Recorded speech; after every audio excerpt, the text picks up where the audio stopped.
Hello and welcome back to another video, and today we are back with another GP Bikes League race here for the second round of the EU SBK League at Vallelunga. Now before we do get into the video, I will quickly explain that there was a slight issue with the lobby this week. Dynamic track surface was disabled, which basically means the track wouldn't gain grip over the course of the session. So basically in GP bikes, if you have dynamic track surface on, the track starts off with not that much grip, but then as the bikes go around, more rubber's laid down, just like in real life really, how the rubbered line is always more grippy and the track surface just gets more grippy and you gain more lap time over the course of the session. So throughout the practice qualifying, the track will gain more grip, but that was accidentally disabled for this session. So if you hear me complaining about a lack of grip, that will be why. Without any further ado, we'll get into my qualifying lap.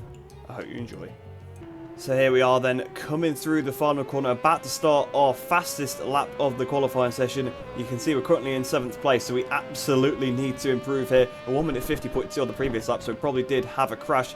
Going through turn 1, we probably went a little bit too early. I probably slowed down a bit too much through there, but not too bad. We've carried the run through. There is a yellow flag, but that's just a rider off the track. You can see he's over miles off the track, so it shouldn't be a problem going through turn 2 there, or turn 3. I'm not really sure how they're actually classed, but you can see we are already 6/10 underneath the time, going onto the green a little bit there. And it's probably actually a good time to mention that this is the last round where that will be tolerated. So from this round onwards, Assen, which is the next round onwards, the track limits are going to be enforced apparently, so we'll have to see how it goes. But you can see we're still underneath the time, almost 7/10 as we go through that sort of interior hairpin down towards a nasty little corner. This left-hander, so easy to lose the front. If you watch how I go through this corner, sort of miss the second part of the apex, try and pick the bike up as quickly as possible, because the front just folds if you try and carry too much through there. But you can see we're almost a second underneath, running a little bit wide through. Again, another tricky little left-hander, probably the most difficult 2 corners on the track, to be completely honest.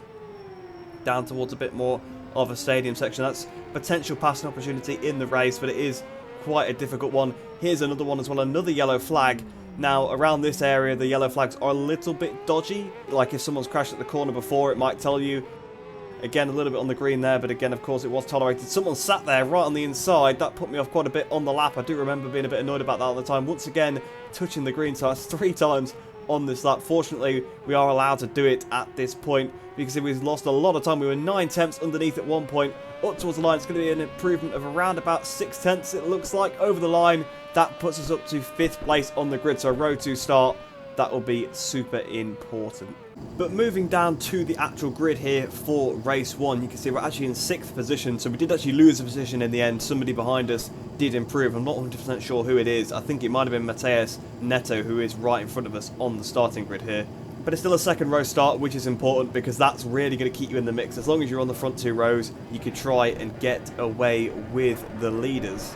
But the lights are now on, waiting for them to go out here at Vallelunga. Lights out and away we go. We've had a pretty good start. Mateus Neto's had a pretty bad one. He's almost high-sided off the line. Benjamin's had an absolute rocket start into the lead. Almost contact there between Dill and Nerb on the run towards turn 1. The rear end squirming there up the inside of Nerb through turn 1. Just about him just keeping in front. There's a green flag behind, so that means someone's already down, braking nice and early for turn 2. Neto back around the outside, but you can see Dill's gone wide. He's gone completely off the circuit, and that's just an open invitation, free invitation up into 4th position. So it's been a pretty good start, moving up 2 positions already. And you can see Benjamin's going pretty slow there. I think he lost the front on the change of direction, so his great start has been absolutely ruined. He's moved himself back down into 3rd position. Speedy flying in there. That was so close, so reckless on the first lap. He must have just missed his braking point a little bit, or got a bit of slipstream or something.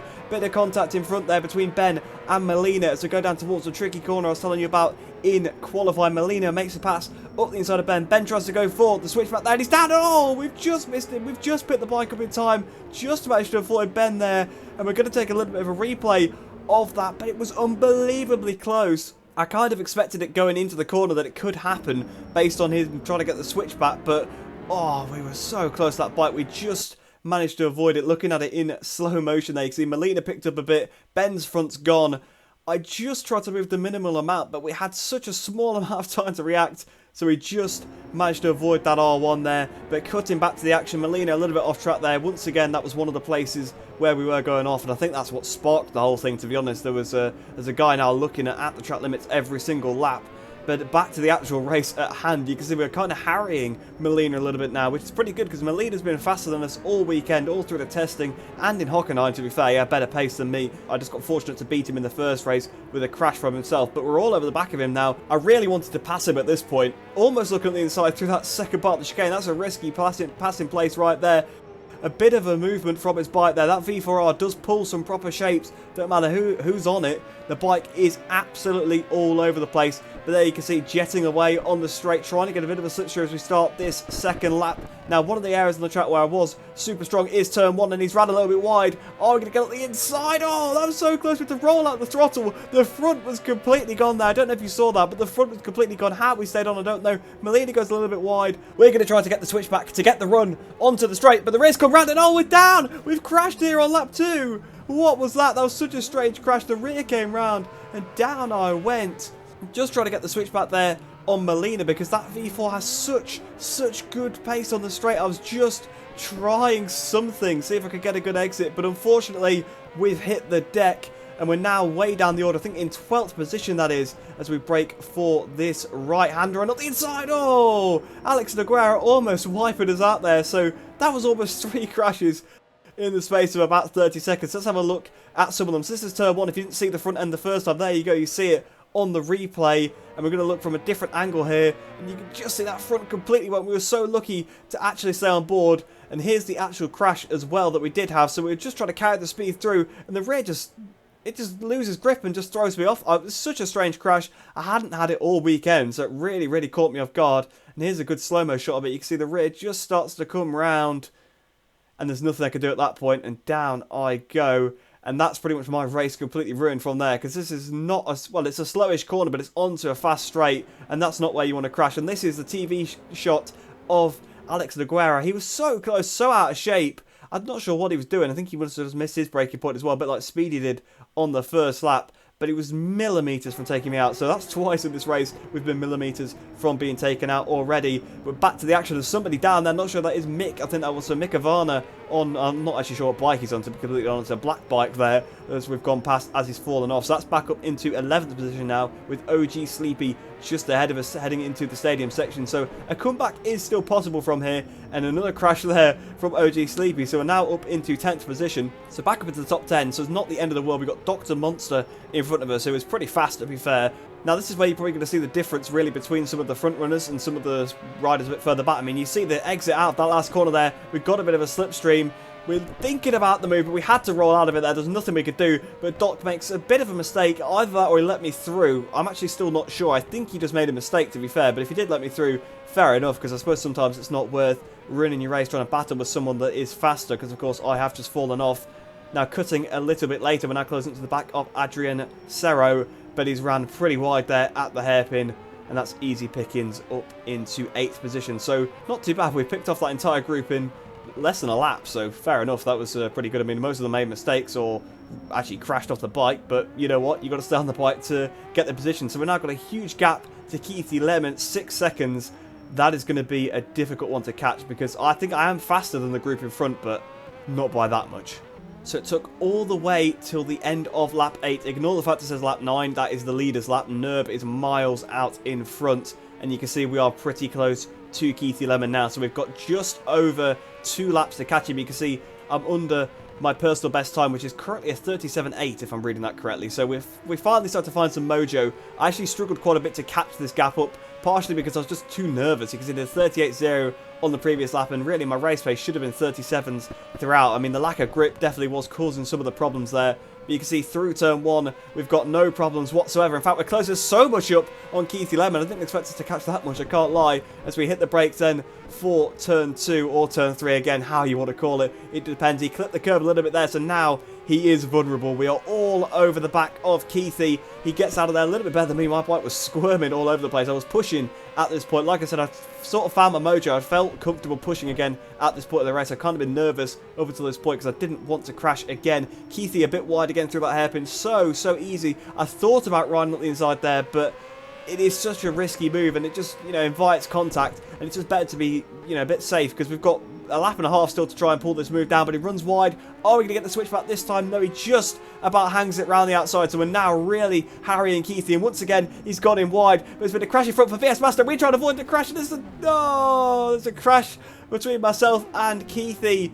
Keithy coming from off track. I couldn't really pick up the bike anymore. Fair play to Keithy, to be fair. He does let us back through, but there was little I could do there, to be honest, just to try and actually avoid VS's bike, because if I'd been able to keep my normal line, if VS hadn't crashed, there wouldn't have been a problem, but I had to take a slightly further to the right line than I actually wanted to, and that unfortunately resulted in contact with Keithy. Now, to be fair, it's not really my fault, because he was off the circuit and was rejoining the circuit and wasn't looking, you know, closely enough. He should have seen that there was not going to be enough room, but it is one of those things, racing incident. But we've now got just over a lap. VS Master's not that far in front of us, but there's a yellow flag, and down he goes out of the last corner. A bizarre place to crash, you might think, but it actually is super, super easy. The front goes through there quite a bit. But that was my race then, up towards the line. 5th position in race 1 after 2 crashes. I'll absolutely take that one, because that was just not the kind of race I wanted. Obviously, I threw away my own race at the start of lap 2, just trying to find a way past Melina. I think, again, the grip could have been partially to do with that, but I think it was a bit more of a camber change on the corner that actually had me off. And then obviously the crash with Keithy. So to get that position, I think we did pretty well in the end. So looking at the final results then, of course, Nerb won the race. A dominant display, 19 seconds clear of Dill in second place, who had his own adventures in that race. Gonzalo Molina ended up in 3rd place. Benjamin ended up in 4th. Of course, I ended up in 5th position. Obviously not exactly the result I wanted, but overall, I can't complain too much given the circumstances. Keithy Lemon ended up in 6th place. VS Master 7th. Rafa in 8th. 9th for Adrian Serro, and 10th for Javi Q. Now, I had actually got my hopes on a pretty good result of Vallelunga, so that was one of the races gone. Not the best race. There's always one more, so we'll get into race 2 now, and hopefully we can try and get a better position. So here we are then, down on the grid for race 2, and of course I am hoping for a slightly better race than the last one. Now, to be fair, my first lap was pretty good in race 1. I felt very, very good on the bike. Obviously, I was hassling Molina quite a lot. Then I ended up making the mistake trying to pass him. So I was really hoping that I'd get a similar start to the race, of course, obviously, without the crash. But here we are then, the lights are on. Are they about to go out for the final time here at Vallelunga? Lights out, and away we go. And it's been a pretty good start for myself. A little bit of contact there with Mateus Neto. There's a crash. Benjamin and Nerv have collided on the start line, so 2 collisions there. Myself and Neto, and then Benjamin and Nerv. We're right behind Molina. We looked on the left-hand side. In fact, I almost got on the grass on the left-hand side trying to find a way past Molina. He's so slow through that turn 1, trying to go around the outside. I think I just misjudged my brakes a little bit, and that's allowed Tavea to sneak up the inside. So we've dropped down to 4th place, but that is big news. There's some really weird shapes coming from Tavea's bike in front. And there was partially a bit of lag, but that was quite crazy there. It really should have been thrown off if that was actually happening on his screen. So here we are then into the hairpin, a green flag behind. So there's been some more carnage. If you look at the minimap, there's people everywhere squirming. The rear end is squirming. I really felt the lack of grip in this one. Again, I think it was partially down to nerves from the crash in the first race, but really, I just did not feel as good at all as I did in the first one. You can see the front 3 are pulling away already. VS Master looks up the inside. We just managed to keep him behind for now, but that's not going to be the last we see of him, I'm sure, because he's trying to attack us already early on this first lap, and you can see we are absolutely dropping behind the front 3, so we are quite slow. Tavea really looking desperate to get past Molina in the same way I was.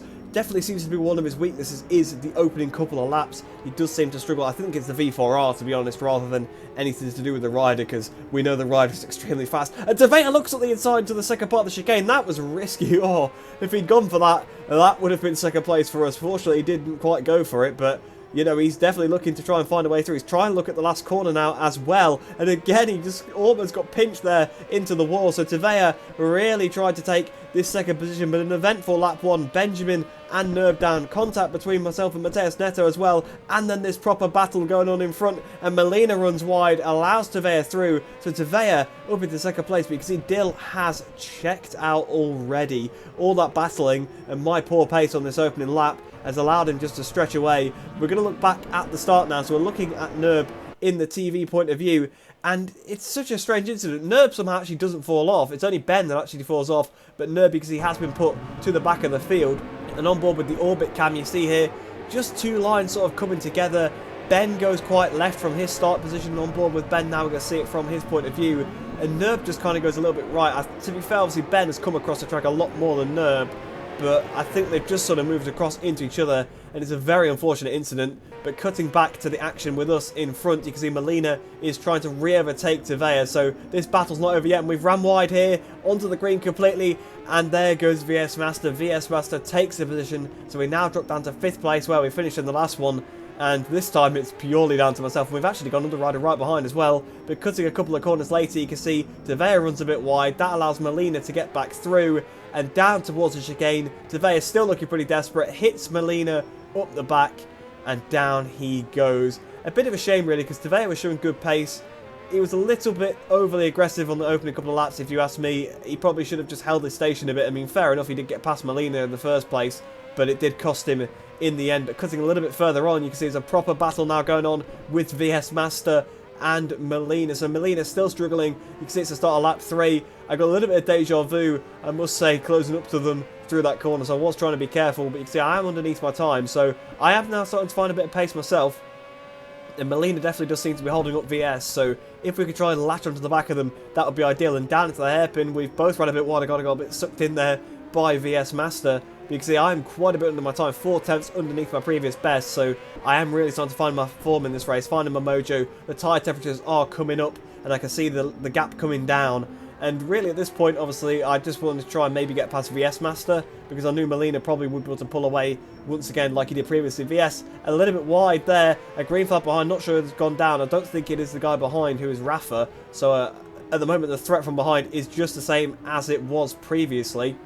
But you can see cutting to the end of this lap, just coming out the chicane, you can see we're over a second underneath the time. Molina has sort of pulled his finger out. He's absolutely gapped VS in the second half of this lap. I'm not sure how he's done that. We're now 1.4 underneath. We are really closing up to VS Master, so we are going to be trying to make this move as soon as possible, because the front two are checking out, and this is going to be the battle for the podium, I believe. So here we go into turn 1. We're closing up so much on the entry and in the middle, trying to go around the outside of VS Master, but it's just not going to work. You're not going to pull a move around the outside through turn 1 of Vallelunga. It's such a fast corner. You are going to have probably a good 2 or 3 seconds on the other rider to be able to even think about attempting that. Probably a bit more. A bit of a mistake there from VS on the curb, but you can see my sector 1's been less than ideal because I had to roll out of it, so I'm actually not in a position to make the most of it. But cutting all the way onto lap 6 here, you can see VS runs a little bit wide, and this is how long I've been chasing him for. I just couldn't get any closer. The gap was sort of yo-yoing a little bit. Some laps he'd pull away from me, some laps I'd catch him up a little bit again. It was tough going, and you can see Molina and Dill, they've pulled away a bit, but not that much to be fair. So we are all running extremely good pace. The fastest guy's pace, and you can also see now behind us it is Nerb once again, so we are going to have to watch out, although it is a 15-second gap, so it's probably going to be okay. But there's a yellow flag again, though. I think that is just one of the other corners, like I said in qualifying, and again I thought we were going to go for that move, so that's 2 races in a row now where it looked like we were going to go for that move. And I think it's just, again, we were closing up on people, because of course I said earlier on in the race that it was an aggressive pass to go for when I thought Tavea was going for it, so it wasn't actually anything I was going to pull off unless I was really alongside. But I was just closing up so much in that section. But speaking of sections where we close up, VS goes on the grass a little bit, and this is my best section. I know I've got to go for it now. Up the inside of VS Master, we've taken that 3rd position as we go down towards turn 2. He tries to go on the outside, and then he's just disappeared for some reason, so I'm not sure where VS has gone, but we're now up into 3rd position anyway. But no, we're not. No, we're not. VS's bike reappears inside of mine. Down I go, down VS goes, and unfortunately for VS, he ends up in the gravel. Fortunately for me, I actually ended up on the track, but that's 2 times in 2 races I've ended up in that same spot, rejoining the circuit. But cutting a lap later now to the same point of the track, we're still in 3rd place actually, fortunately, but you can see Nerb is now right behind us. But coming into the hairpin, if you look over there, there is a little dot, and that is Gonzalo Molina. He's crashed here at the hairpin, so we're now up into 2nd position. Really unfortunate that we had the incident with VS, but this is what happened to Molina down towards the hairpin. Such a strange crash. The bike snaps, and oh, it was so close to taking out Dill. We were literally probably less than a metre away from leading this race if Gonzalo's bike had completely wiped out Dill there. But back to the action, we have got bigger problems. Like I said, Nerb is right there. You've just seen him in the bottom of shot. Nerb is all over the back of us. as we tip it into one of the tricky left-handers. He really is right there now. He's popped into the camera twice, and that's pretty hard to do when you're in third person. Just saw his wheel again into that hairpin. I've run a little bit wide. At this point, I knew he was quicker than me, so I was just trying to ride a little bit defensively. So again, trying to take the tight line into this hairpin, but I made a small mistake, ran a bit wide. There you can see he's really pulling alongside us now. He hooks the bike up the inside. He goes into the first part of the chicane, but he runs a little bit wide. We go back up the inside, but unfortunately, a bit of a wheelie, so couldn't quite turn in. And here we go. It's a drag race down towards the last corner. Nerd once again goes flying past into the final corner. We're going to try and get the inside line on Nerb. He looked back at us a little bit there, you saw. And here we are then, about to start the penultimate lap of the race. Here we go, starting lap 9, side by side. But I think we are probably going to have to roll out of that one. Yes, I thought about it. And again, I thought about it there as we got back on the power. But it's just a risky pass. Again, trying to carry the speed through because Nerb is so much faster. I needed to re-overtake him absolutely immediately. But I think at this point, it's absolutely gone. We've not re-overtaken him straight away. He's pulled a bit of a gap there. And I think that'll be it. I think he will just pull away from us right now. But here we are, cutting on to the final lap. You can see Nerb absolutely has pulled away. But now he's down. He's clipped the curb. A bit of a weird crash you can get on that curb. If you just touch it wrong, your guy just completely falls off the bike. He just disappears off the bike. And that's what's happened to Nerb there. So back up into second position. So coming out the last corner, we are going to finish second place in this race. What a better finishing position, a better performance. A 1-2 once again for myself and Dill. A really boring race there for Dill, but I'm sure he won't complain too much about that one. That's 2 1-2s from 4 races now for us two, so we are looking pretty good in the championship after that one. So then, looking at the full final results for race 2, of course, like I said, myself and Dill did finish 1-2. I was actually only 10 seconds off the win in the end, which was pretty good considering we had that crash with VS Master in once again a place where you do lose a lot of time because it is onto quite a fast straight. So to be fair, 10 seconds, I'm actually quite happy with that one. Benjamin ends up in third place, 16 seconds off the win. You might have noticed in the last clip that he was actually quite close behind us, but he actually got an additional penalty for a different incident in the race, so that's why he's actually 16 seconds behind on this timesheet. Nerb ended up in fourth position, almost getting Ben there on the penalty, but just missing out by a couple of tenths of a second. Gonzalo Molina ended up in 5th place, VS ended up in 6th, Mateus Neto in 7th, Mikavana in 8th place, Keithy Lemon in 9th, and Tavea in 10th position.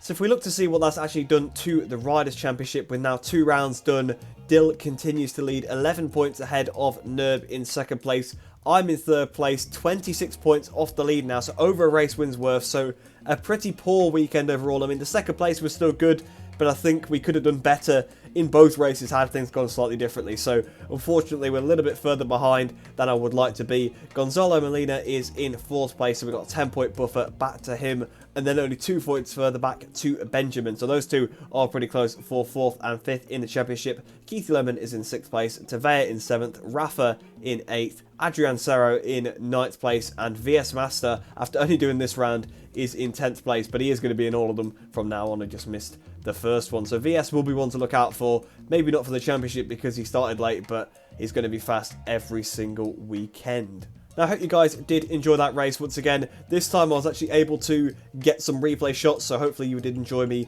putting those in. I'm going to try and do that for the rest of the series as well. I just forgot to save the replay for the first race, that's why I didn't do it.